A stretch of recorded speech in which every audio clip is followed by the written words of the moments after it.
This author is a complete charlatan and a grifter.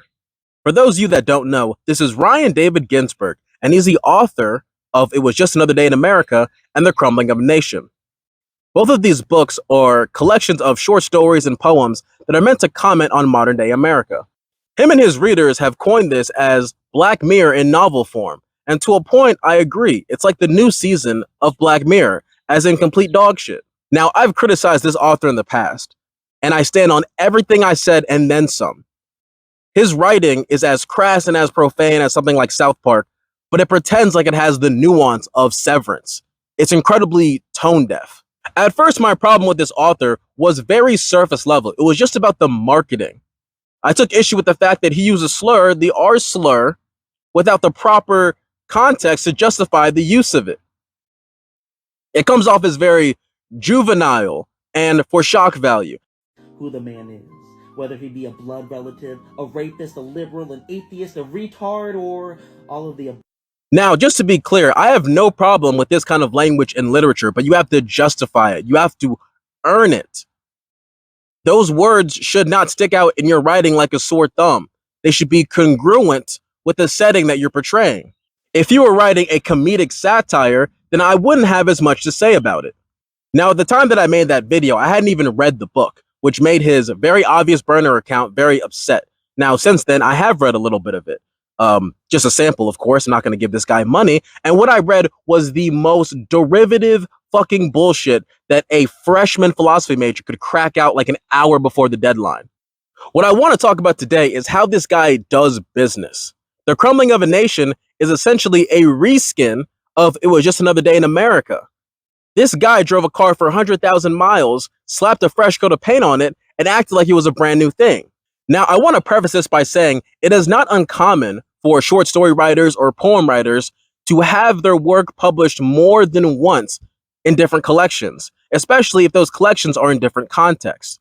What is uncommon is for a collection of short stories from the same author to be republished in the same context in the same collection, because that's what we in the business would call a slimy fucking move. These are some of the reviews left under The Crumbling of a Nation. I thought this was another set of short stories by the author, but unfortunately, It Was Just Another Day in America rebranded. Don't wind up with two copies of the same thing like I did. The book was okay, not what I expected. It was basically a repeat of his first book, with some new stories. It was good, but not worth the amount of time I waited for it. I really like this author, so I was disappointed with this edition. Give it a read if you have not checked out his work. Now, normally I wouldn't go this hard into an author if I thought the way they marketed themselves was very inauthentic and cringe, but this is a very unique case. Normally I wouldn't go this hard into an author if I thought their work was just bad, but this is a very unique case.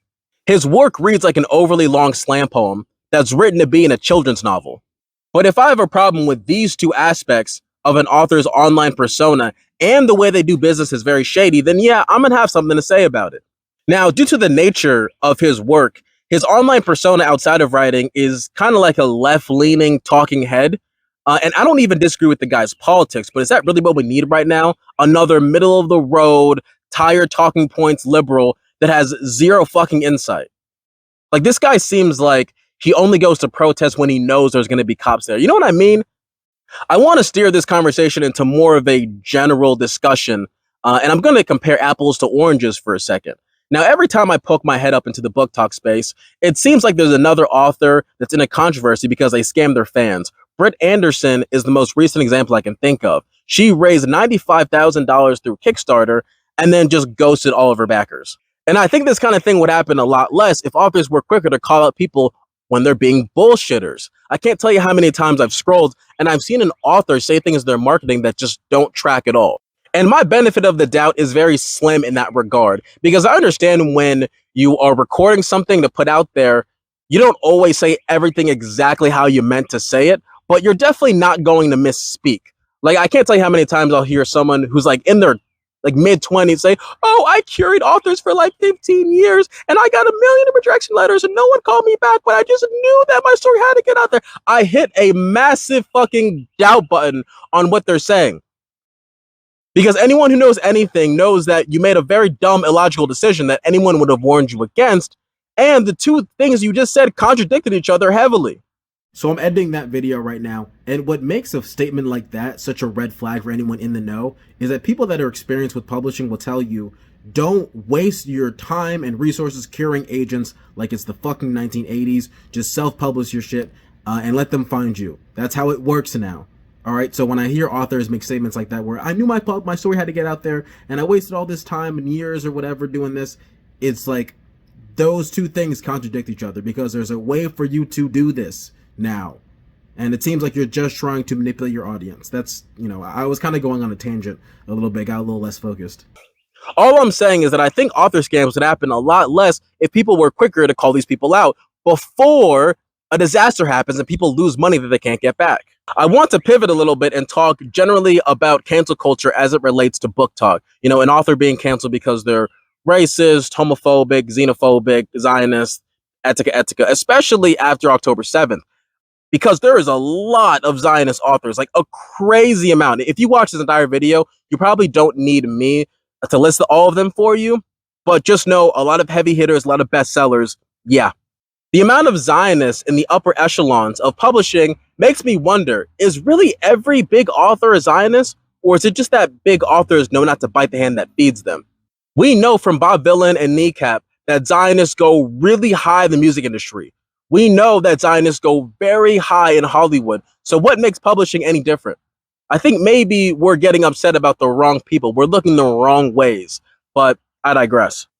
Now, I've seen a lot of niche pushback on this issue for reasons that I agree with and for reasons that I disagree with. The number one talking point has got to be because it's all for clout, and I do agree with that.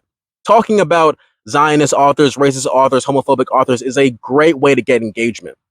The other criticism is that people are just doing this to feel morally superior to the readers that are still supporting that author, unknowingly or not, and that the people who are happily separating the art from the artist should just be left alone. In my opinion, if you continue to support an author, even after knowing this, that, and the third about them, then I think it's okay to judge you. I think you should be judged, and I don't think you can get all that upset about being judged. And I understand I might be being hypercritical of this, but I'm an author myself. I'm just going to feel different about this, and I think most people would. Maybe I've gotten lucky in that the authors and artists that I adore have not been outed as terrible people yet, but if you find yourself in a position like that, I would say you should just like better things. It's a skill issue, honestly. I think there's a lot of creators that are more concerned with policing what people can and can't read than they are with promoting what people should be reading. I think if you're going to call out this author and that author for being racist and Zionist and homophobic, then you should talk about other authors in their place. For every one you talk about, you should be talking about 3 authors that you think are beneficial for the community. Otherwise, you're all just crabs in a bucket pulling each other down. I think if you're going to be a creator that does this, you should be helping in people's fan pilgrimage. Now, I'm going to coin that term, fan pilgrimage, as in when a very big author gets exposed for this, that, and the third, the people who are not okay with what they're doing need a place to go. They can't just give up that art, and you should be helping them as a creator who's popular to uplift certain authors that could be a substitute, a replacement, or maybe even better. The other talking point is that people are only doing this to be self-righteous, and I do agree with that. That's why I want to make it very clear that I'm not trying to be self-righteous with this. I'm not saying that Ryan David Ginsburg is a terrible person, that if you support him, your money is going to the infinite human meat grinder, none of that. I just don't fucking like the guy. I think he sucks. I hate his face. I hate his voice. I think his art is very fucking pretentious and self-important and does not hold the water he thinks it does. I think this guy is just a left-wing grifter, and I say that as a leftist, all right? But I care more about talking about a left-wing grifter than I care about a right one. So to summarize, I think authors need to be held to a way higher account for how they do business, and to a lesser extent, how they market themselves before another big scandal comes to pass.